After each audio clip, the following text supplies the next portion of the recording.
Magandang hapon mga kapatid. Magsiluhod po tayo at atin pong nasalin ang panalangin ng kaloob bilang ating pag-aalay sa misang ito. Panginoon, tanggapin mo po ang aming handog, bunga ng aming pinagpaguran at ang pag-unlad ng mga kaloob na iyong bigay. Basbasan mo kami at ang aming mga handog, gawin mo kami kasangkapan sa pagpapalaganap ng iyong kaharian. Amen. Magsitayo po tayo. Ngayon ay ika-30 linggo sa karaniwang panahon at pandaigdigang linggo ng misyon. At ang mangunguna sa ating pagdiriwang ay si Reverend Father Adam Gregor Arellano. Sabayan po natin ang koro sa pag-awit. Yan lang mo pag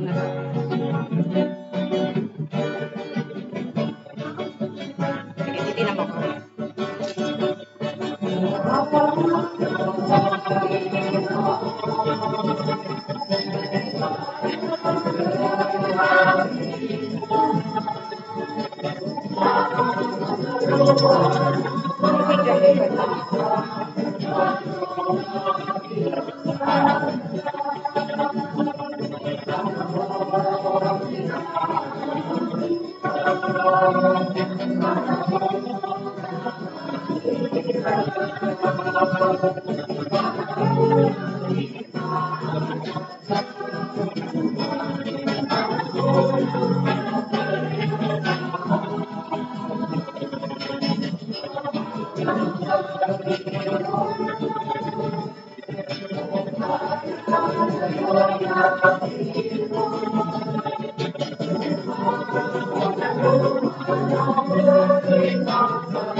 Espiritu Santo, Amen. sumayo ang Panginoon. At sumayo rin. Mga kapatid, aminin natin ang ating mga kasalanan upang tayo ay maging marapat gumanap sa banal na pagdiriwang. Inaamin ko Sa makapangyarihang Diyos at sa inyo mga kapatid, na lubha ako nagkasala sa isip, sa salita at sa gawa, at sa aking pagkukulang. Kaya sinasama ko sa mahal na Birhen Maria, sa lahat ng mga anghel at mga banal, at sa inyo mga kapatid, na ako'y panalangin sa Panginoong ating Diyos. Kawaan tayo ng mga kapangyarihang Diyos, patawarin tayo sa ating mga kasalanan, Patubayan tayo sa buhay na walang hanggan. Amen. Panginoon, kaawaan mo kami. Panginoon, kaawaan mo kami. Kristo, kaawaan mo kami. Kristo, kaawaan mo kami. Panginoon, kaawaan mo kami. Panginoon, kaawaan mo kami. Puri sa Diyos sa kaitaasan.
Manalangin tayo.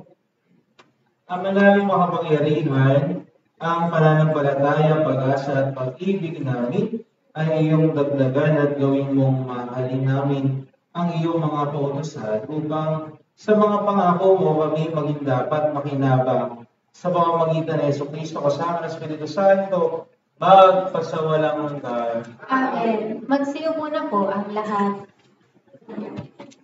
Ayon kay Propeta Sirach, ang dalangin ng mga mapagpakumbaba ay lumalampas sa mga ulap at umaabot patungo sa Diyos. Pakinggan po natin ang unang pagbasa. Pagbasa mula sa aklat ni Sirach. Ang Panginoong Diyos ng katarungan, walang siyang inilalang sino man. Hindi siya kumipiling kanino man laban sa mahirap. Sa halip, agad niyang dinirin ang naaabot. Lagi niyang dinirin ang daing ng ulila at ang pagsusumango ng balong nagsasaysay ng nangyari sa kanya. Kinalulugdan ng Diyos ang naglilingkod sa Kanya ng buong puso. Ang panalangin nito'y agad nakakaabot sa langit. Ang dalangin ng mapagpakumbaba ay lumalampas sa mga una at hindi tumitigil habang hindi marating sa kinauunlakan. Hindi humihinto hanggang sa di pinapansin ng kataas-taasan at ibinagawad ang katarungan sa nasa katwiran. Ang salita ng Diyos. Salamat sa Diyos. Duhang sa Diyos tumatawag ay Kanyang iniligtas. Dukhang sa Diyos tumatawag ay Kanyang iniligtas. Panginoon aking laging pupurihin, sa pasasalamat di ako titigil. Aking pupurihin Kanyang mga gawa, kayong naaapi, makinig na tuwa. Dukhang sa Diyos tumatawag ay Kanyang iniligtas. Nililipon niya yaong masasama hanggang sa mapawid sa isip ng madla. Agad dinirinig ng daing ng matuwid, iniligtas sila sa mga pangalit. Dukhang sa Diyos tumatawag ay Kanyang iniligtas. Tumutulong siya sa nasisithalo. Ang walang pag-asa'y hindi nabibigo. Mga lingkod niya yung kanya iniligtas. Sa napagpupulpo, siya'y nilibingan. Dukhang sa Diyos tumatawag ay Kanyang iniligtas. Sa pagharap niya sa kamatayan, ipuputong kay Pablo ang isang korona bilang hantungan ng lahat ng kanyang mga hirap at sakripisyo. Ang ikalawang pagbasa. Pagbasa mula sa ikalawang sulat ni Apostol San Pablo kay Timoteo. Pinakamamahal ko, ako'y iaalay na. Dumating na ang oras ng pagpanaw ko sa buhay na ito. Puspusan akong lumaban sa paligsahan. Natapos ko na ang dapat kong takuhin. Nanatili akong tapat sa pananampalataya. Kakamtan ko na ang korona ng pagtatagumpay. At sa araw na iyon, ang Panginoon na siyang makatarungang hukom ang magpuputong sa akin ng korona, hindi lamang sa akin, kundi sa lahat ng nananalig sa muli niyang pagpalito. Walang sumama sa akin nang una akong humarap sa hukuman. Pinabayaan nila akong mag-isa. Patawarin nawa sila ng Diyos. Ngunit pinatubayan ako ng Panginoon at binigyan ng lakas upang maipahayag sa mga hentil ang salita. Naligtas ako sa tiyak na kapahamakan. Ang Panginoon ang magliligtas sa akin sa lahat ng kasamaan at siya rin ang maghahatid sa akin sa kanyang kaharian sa langit. Purihin nawa siya magpakailanman. Amen. Ang salita ng Diyos. Salamat sa Diyos. Tumayo na po ang lahat.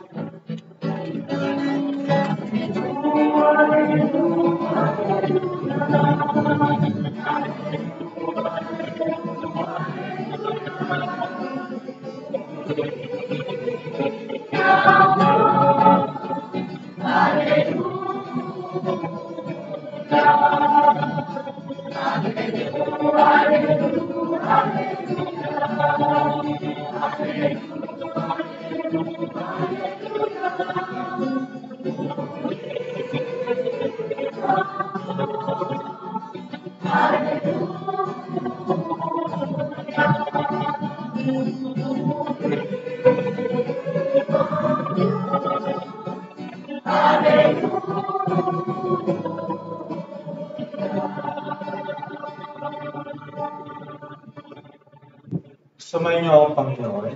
At Ang sumayin mabuting balita ng Panginoon ayon kay San Lucas. papuri sa iyo, Panginoon. Noong panahon iyon, sinabi ni Jesus ang kalinghagang ito sa mga tao at tingin sa sarili ay matuwid at humahamak naman sa iba. May dalawang lalaking pumanhik sa templo upang manalangin. Ang isa ay Pariseo at ang isa naman ay publikano. Tumindig ang Pariseo at pabulong na nanalangin ng ganito, O Diyos, nagpapasalamat ako sa iyo pagkat hindi ako katulad ng iba, mga magnanakaw, mga mandaraya, mga ngalunyan, o kay katulad ng publikanong ito. Makalawa ako nag-aayuno sa loob ng 1 linggo, nagbibigay ako ng ikapu ng lahat kong kinikita. Samantalang ang publikano naman ay nakatayo sa malayo.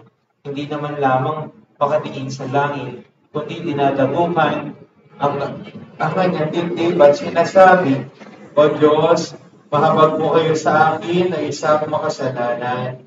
Sinasabi ko sa inyo, ang lalaking ito'y umuuring kinalulugdan ng Diyos, ngunit hindi ang isa, sapagkat ang sinumang nagpapakataas ay ibababa, at ang nagpapakababa ay itinataas. Ang mabuting balita ng Panginoon. Pinupuri ka namin, Panginoong Heso Kristo. Magsiyo po na po ang lahat. Sa mapagpalang hapon po sa ating lahat, mga minamahal ko pati magandang hapon po. Palapakan po rin natin ang Panginoon. Mga minamahal na kapatid, marami nagtatanong, bakit pa natin kailangang magdasal? No? Kasi alam naman natin na alam ng Diyos ang lahat. Bago pa tayo humiling, alam ng Diyos ang lahat. Kaya, bakit pa natin kailangang magdasal kung alam na ng Diyos ang lahat ng bagay? No? Tama nga naman, alam ng Diyos ang lahat, pero hindi tayo nagdadasal sa Diyos para sabihan siya ng hindi niya alam. Nagdadasal tayo para ipaalala natin sa ating sarili kung sino siya sa buhay natin. Nagdadasal tayo hindi para sa Diyos, kundi para sa atin. Ang dasal ay hindi lamang paghingi, kundi ito ay paglapit, pakikipag-ugnayan, pakikipagrelasyon, pagpapaalala sa ating puso na ang Diyos ay nariyan. Ang Diyos ay buhay, ang Diyos ay nakikinig, makapangyarihan at maawain. Kaya mga minamahal kapatid, sa panamagitan ng pananalangin, nauunawaan natin, naaalala natin ang tatlong bagay. Una, ang Diyos ay nakikinig. Panginoon po, Ang Diyos ay nakikinig. alam natin kapag tayo ay nagdadasal, may kausap tayo. Hindi tayo nagsasalita sa hangin. Hindi tayo nagsasalita sa isang multo. Hindi tayo nagsasalita sa isang imaginary friend. Kundi mayroong isang tao, nagkatawang tao, si Jesus, na nakikinig sa atin. Kasama natin siya sa ating buhay, sa ating paglalakbay. Amen? Sabi sa ating unang pagbasa sa Aklat ni Sirach, ang panalangin ng mahirap ay umaabot sa langit. Hindi binabase ng Diyos ang kanyang pakikinig sa kung gaano kadami ang pera natin, sa kung gaano kataas ang ating titulo, sa kung ano ang mga nagawa natin sa ating buhay. Nakikinig siya sa isang pusong tapat. Kapag puso natin ay tapat sa Kanya, mas lalo tayong pinakikinggan ng Diyos. Bakit? Dahil ang pusong ito ay dalisan. Walang humahadlang, magaan at nakakarating sa langit. Eh mga minamahal kong kapatid, kapag ikaw ay sugatan, iniwan, kapag ang puso mo ay mabigat, minsan wala ka ng masandalan, tandaan mo, ang Diyos ay nakikinig sa iyo. Amen? Meron kang kausap.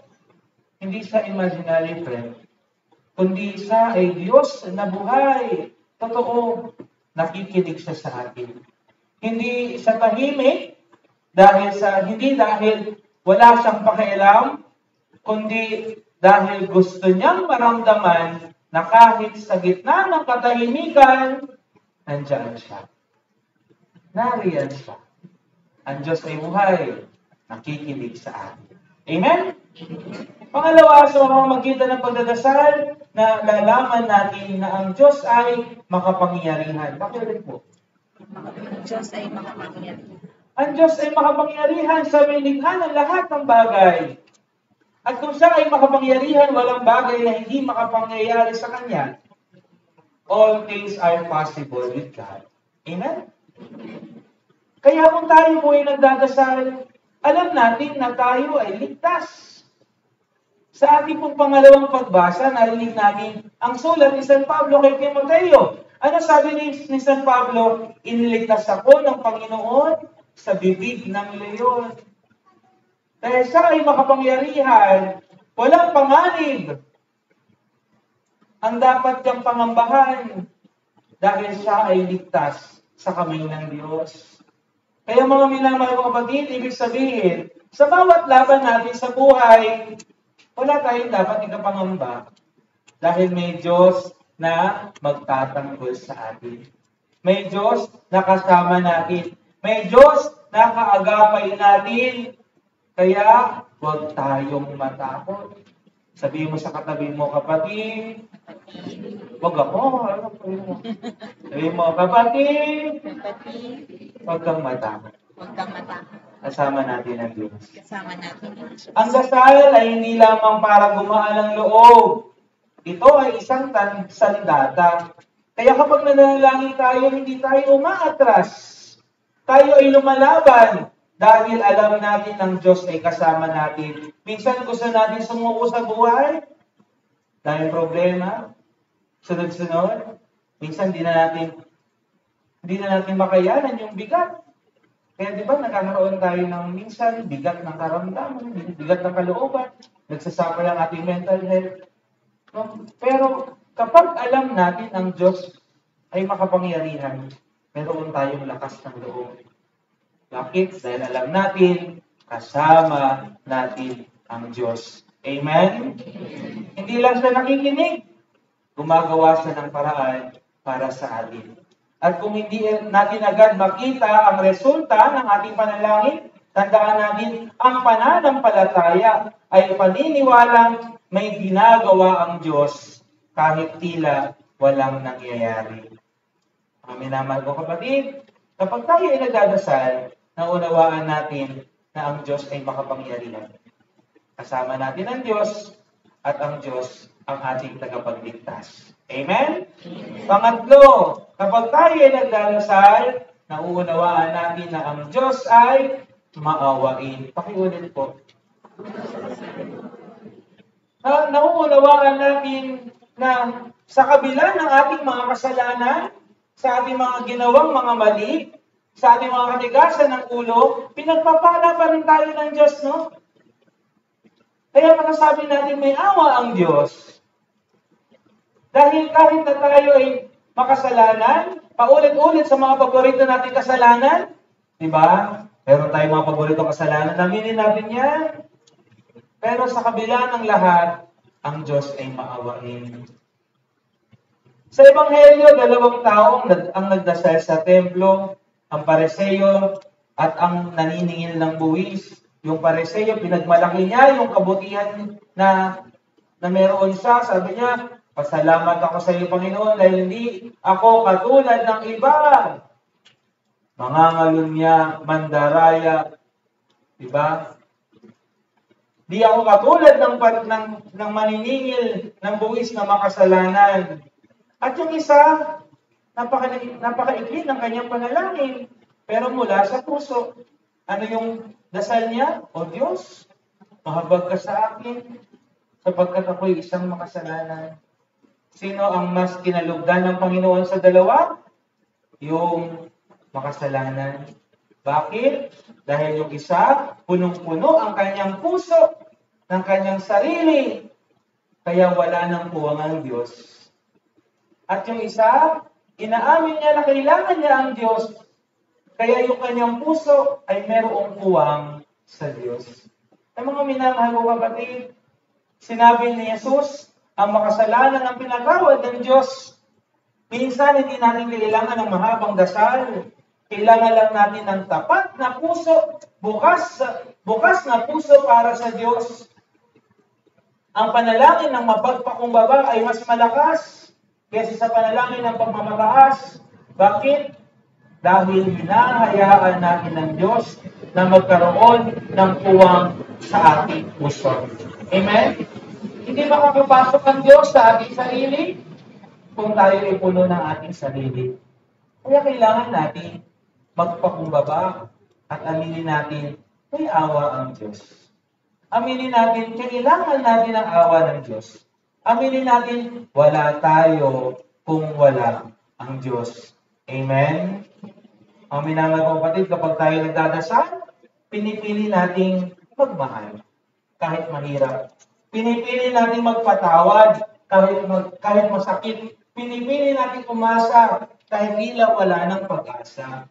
Kaya huwag tayong mapagod manalangin dahil hindi dahil kailangan ng Diyos na marinig ang ating mga dasal, kundi dahil tayo ang kailangang makarinig sa Diyos. Hindi kailangan ng Diyos ang panalangin natin, kundi kailangan natin ang panalangin dahil kailangan natin ng Diyos. Mga kapatid, magdasal tayo hindi lang dahil kailangan natin ng Diyos. Magdasal tayo dahil mahal natin siya. Amen? At alam natin na sa bawat dasal, ang Diyos ay nakikinig, ang Diyos ay makapangyarihan, at ang Diyos ay maawain. Amen? Purihin natin ang Panginoon. Kaya natin ating pananampalataya, sumasampalataya ako.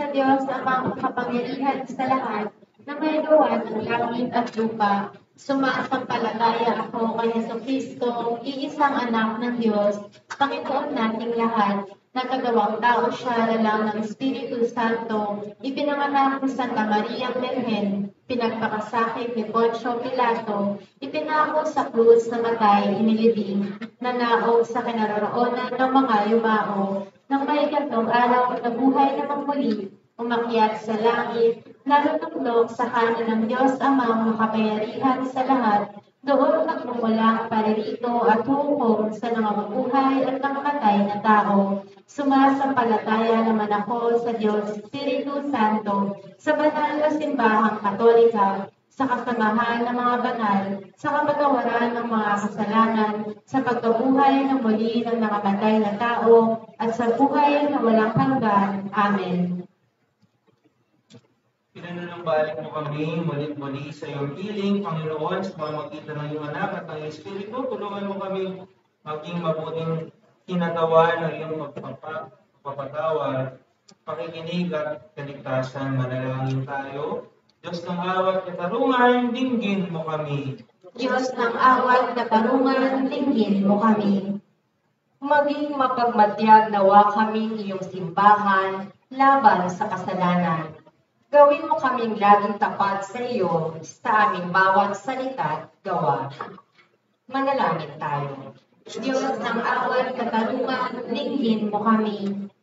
Liwanagan mo ang mga lingkod bayan sa iyong katotohanan upang ang kanilang bawat gawain kaisipan ay manatili sa katotohanan. Manalangin tayo. Diyos ng awat katarungan, dinggin mo kami. Alalayan mo at payagungin ang lahat ng misyonero at kami ring mga natitipon ngayon upang ganap kaming makapaglingkod sa iyong kaharian ngayong ginugunita namin ang World Mission Sunday. Manalangin tayo. Diyos ng awat katarungan, dinggin mo kami. Tanggapin mo ang aming mga kapatid na yumao sa iyong kaluwalhatian sa langit. Manalangin tayo. Diyos ng awat katarungan, dinggin mo kami. Sa ilang sandali ng katahimikan, itaas natin sa Diyos ang ating pansariling kahilingan, gayon din ang mga taong lubos na nangangailangan ng ating panalangin.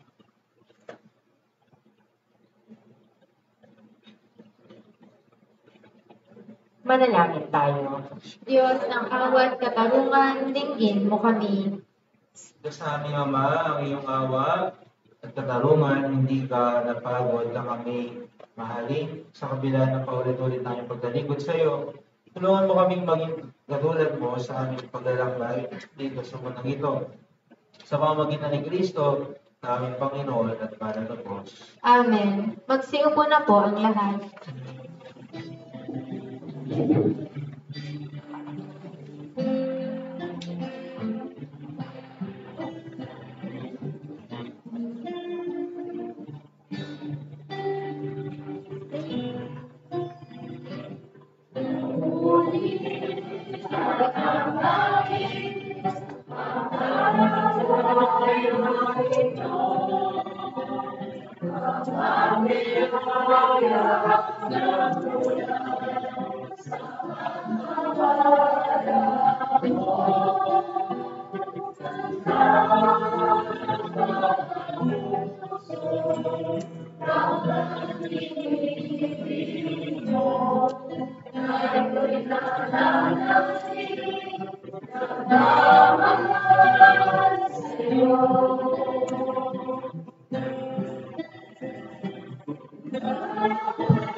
Tumayo na po ang lahat. Manalangin kayo mga kapatid o mga paghahain natin ay kalugdan ng Diyos sa mga makapangyarihan. Tanggapin nawa ng Panginoon itong paghahain sa iyong mga kamay, sa kapurihan niya at karangalan sa ating kapakinabangan at sa buong sambayanan niyang banal. Ama namin lumikha, tumayan mo ang mga alay na aming inihahain sa iyong kadakilaan upang ang paglilingkod na aming ginagampanan ay humantong sa iyong lalong itinadarangal.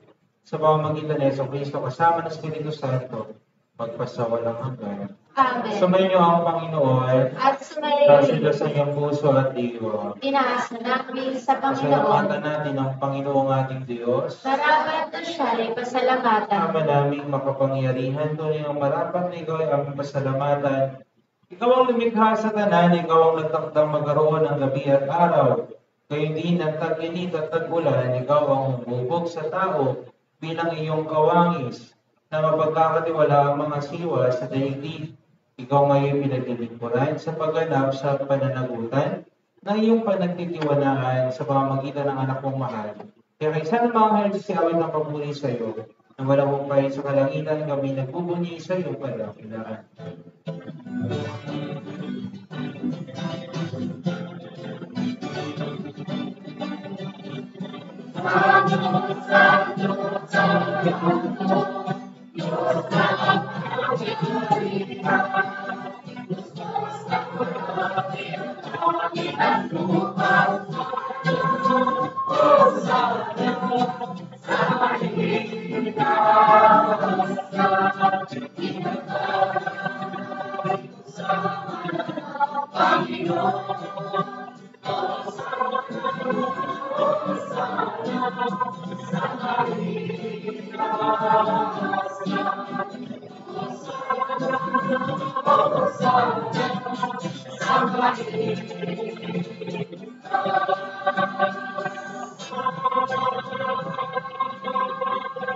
Magsiluhod po ang lahat. Ama naming banal, ikaw ang bukal ng tanang kabanalan. Kaya sa pamamagitan ng iyong Espiritu, gawin mo banal ang mga kaloob na ito. Upang para sa amin maging katawan at dugo ng aming Panginoong Kristo. Bago niya pinagtigis ang kusang loob na maging handog, ginawa kanya at tinapay, pinasalamatan kanya, pinagati-hati niya yun, inibot sa kanyang mga alagad at sinabi, tanggapin ninyong lahat ito at kanin ito ang aking katawan na ihahandog para sa inyo.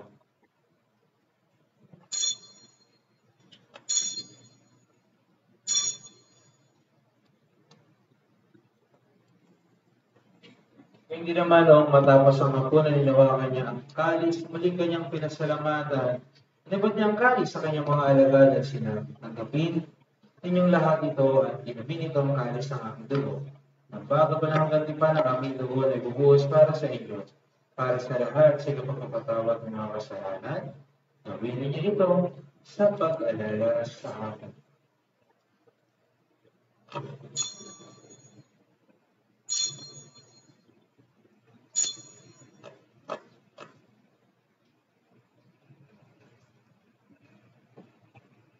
Ipagbunyi natin ang misteryo ng pananampalataya.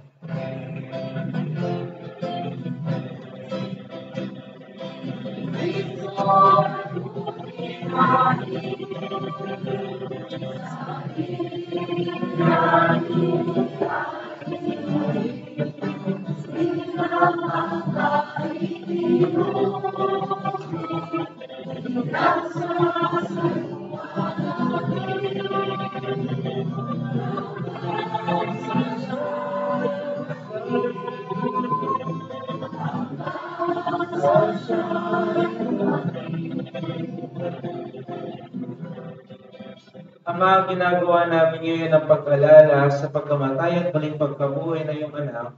Kaya tinaalay namin sa iyo ang tinapay na nagbibigay buhay at ang kalis na nagkakaroon ng kaligtasan. Kami nagpapasalamat dahil kami yung minarapat at tumayo sa harap mo para maglingkod sa iyo.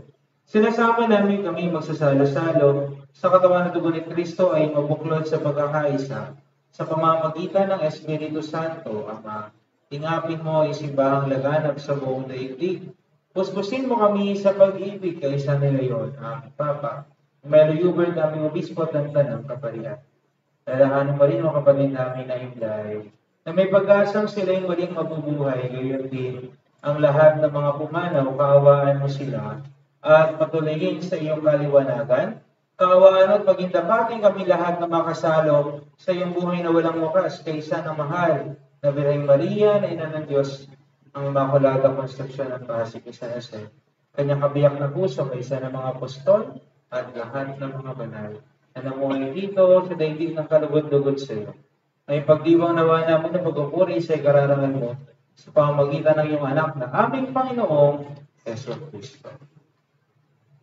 Sa pamamagitan ni Kristo, kasama niya at sa Kanya, ang lahat ng parangal at papuri ay sa iyo, Diyos Amang makapangyarihan, kasama ng Espiritu Santo, magpasawalang hanggan.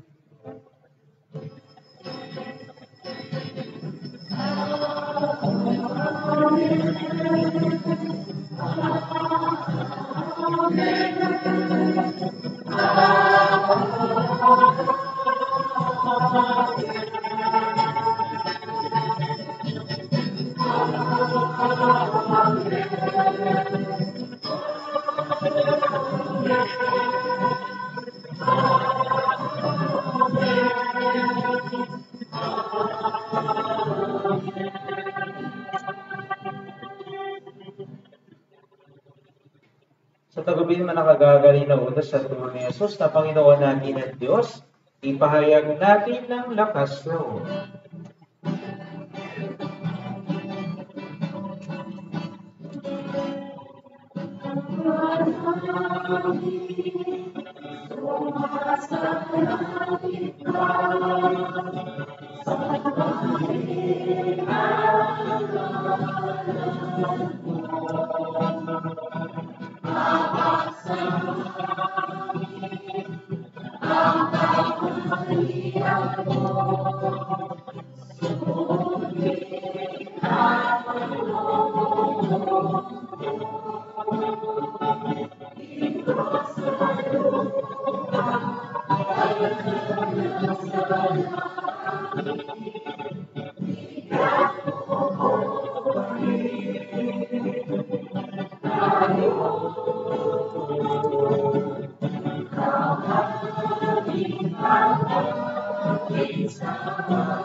Hiniling namin kabedya sa lahat ng masama.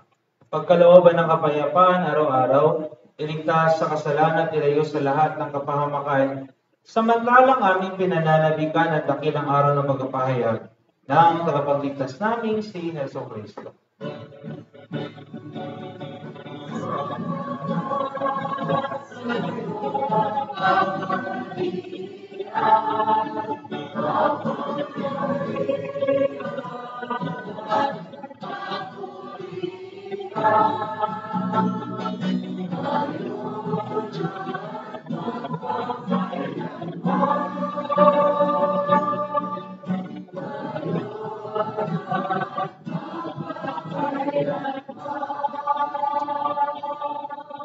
Panginoon Jesucristo, sinabi mo sa iyong mga apostol, kapayapaan, ang iniiwan ko sa inyo ang aking kapayapaan, ang ibinibigay ko sa inyo, tunghayan mo ang aming pananampalataya at huwag ang aming mga pagkakasala.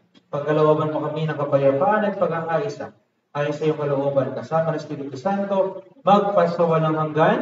Amen. Ang kapayapaan ng Panginoon ay laging sumainyo. At sumayon. Dayan kayo ng kapayapaan sa isa't isa. Peace be with you.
Magsilunod po ang lahat.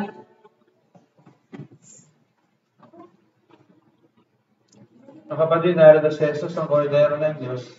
Siya nag-aalis ng mga kasalanan ng sanlibutan, mapalad tayong inaanyayahan sa kanyang piging. Panginoon, hindi ako karapat-dapat na magpatuloy sa iyo, ngunit sa isang salita mo lamang ay gagaling na ako.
Magsiluhod po ang lahat at ating dasalin ang panalangin kay Apostol San Andres. O maluwalhating Apostol San Andres, ikaw ang unang nakakilala at sumunod kay Kristo ang Kordero ng Diyos. Kasama sa San Juan, matupad mong sinamahan si Jesus sa kanyang misyon dito sa mundo. Ikaw rin ang naghikayat sa iyong kapatid na si San Pedro upang maging tagasunod ni Jesus. Sa iyong pamamagitan, buong puso dinawa naming masundan si Jesus at ang kanyang mga turo. Turuan mo kaming mag-akay ng aming kapwa tungo kay Kristo, nang amin siyang sama-samang ibigin at paglingkuran. Tulungan mo kaming matutuhan ang kahulugan ng pagpapakasakit ni Kristo sa krus, nang malugod dinawa naming pasanin ang aming mga krus sa araw-araw ng walang pag-aalinlangan.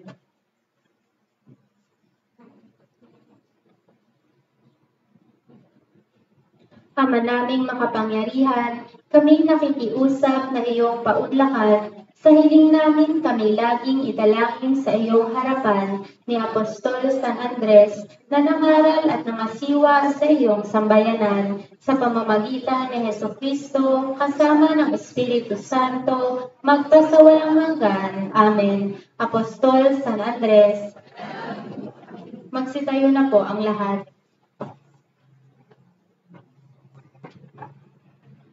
Manalangin tayo. Ama naming mapagmahal, gawin mo sa aming banal na paikinabang. Kami ngayon ay iyong matulungan at mahubog para mamuhay sa kalangitan sa pamamagitan ni Jesucristo, kasama ng Espiritu Santo, magpasawalang hanggan. Amen. Magsiupo po ang lahat.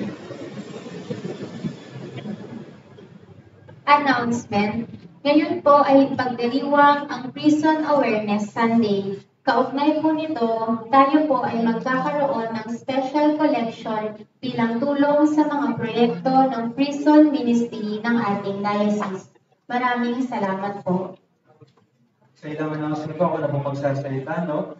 Sa darating pong kapistahan sa November 29 ay meron po tayong kumpilang parokya, no? Gagawin po ito sa November 22. So, sino po ang mga dapat kumpilan? Yung mga 12 taong gulang pataas. Ang kumpil ay hindi lang po requirement sa kasal, kundi ito po ay isa sa 7 sakramento tinatanggap ng bawat Kristiyano. Kaya tanay ko po kayo, sino po sa inyo ang hindi nakukumpilan? Pumalakpak ng malakas.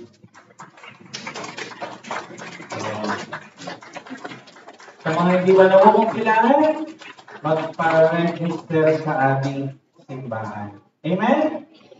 Kung hindi po kayo dito, meron po mga katikista dito sa atin, magpatala po kayo sa kanila. Ang requirements, birth certificate at baptismal certificate. Amen? Ayun lang po. At sa darating pong November, papaspasan po natin ng buong Nobyembre ang mga pangalan ng mga kaluluwang ating pinagdadasal. Kaya po sa mga minais pong magpadasal ng mga kaluluwa ng ating mga yumao, kumuha lang po ng mga envelopes po sa likuran. Andun po yung mga envelopes at pwede po ninyong ilagay yung mga pangalan ng ating mga pagdadasal. No? At dadalhin po siya sa simbahan, pwede pakibigyan na lang po sa mga usherettes, at dadalhin po ito sa simbahan para pagdasalan. At sa mga may nais pong magpapasbas ng kanilang mga puntod ng mga yumaong kapatid, kamag-anak, sa Heritage, pwede po akong magbasbas ng October 30, 31, at November 1. At lastly, ang mga kaparian po ng Diocese sa Pasig, kasama po ako, ay magkakaroon po kami ng pilgrimage sa Italy at France. Kaya sa mga may nais po magpadasal, pupunta po kami sa Lourdes, pati kay St. Therese, pati sa mga libingan ng mga Santo Papa, kasama si Pope Francis. Sa mga may nais po magpadasal, sulat na lamang po sa papel at pakidala po sa simbahan. Maraming po salamat. Magsitayo po tayo. Mga minamahal ko kapatid, bakit natin kailangan magdasal? 3 dahilan. Dahil una, ang Diyos ay nakikinig. Pangalawa, ang Diyos ay makapangyarihan. At pangatlo, ang Diyos ay bawal. Kaya, huwag tayong titigil magdasal. Amen? Sabi mo sa tabi mo, kapatid, huwag kang susuko. Dasal lang. Sumayin niyo ang Panginoon.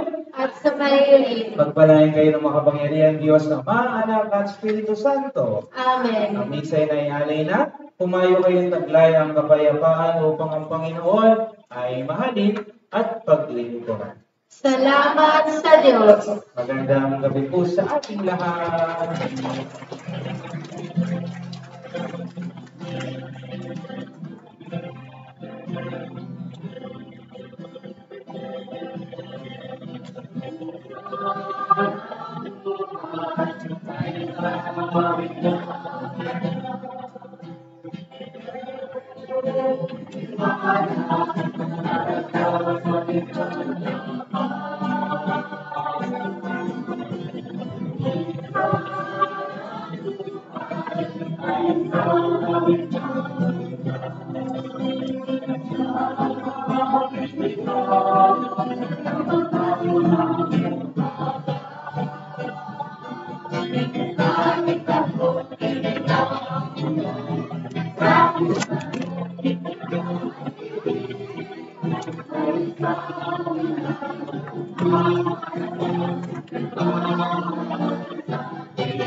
Ate, basta ko yun. Hayaan mo lang yun yung last.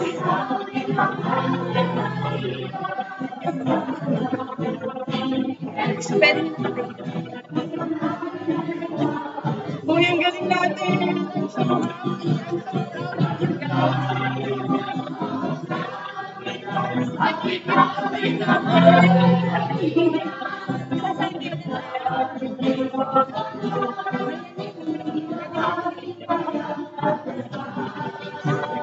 Pwede mo na yung batayan.